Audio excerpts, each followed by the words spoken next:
Doamne, în marea Ta splendoare, ascultă-ne rugăciunea, plin de îndurare.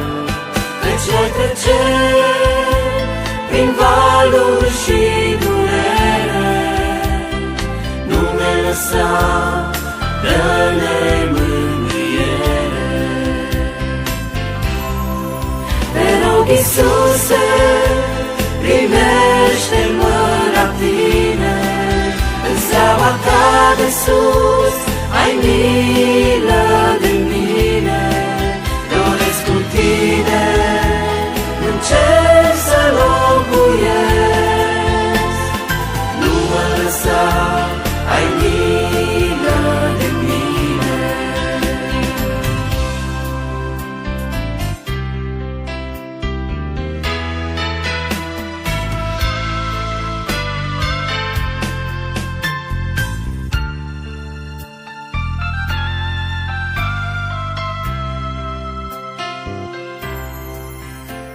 O crește credința noastră, Doamne, revarsă pacea Ta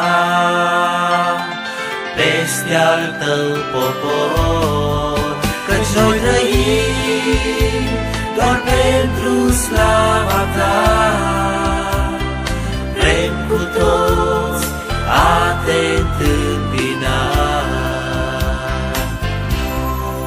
Te rog, Iisuse, primește-mă la Tine, în seama Ta de sus, ai milă de mine.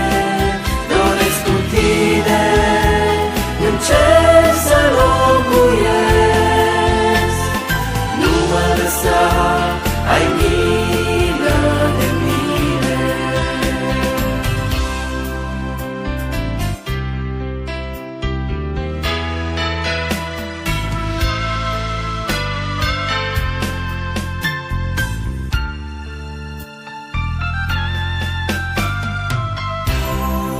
Te rog, Iisuse, primește-mă la Tine, în seama Ta de sus, ai milă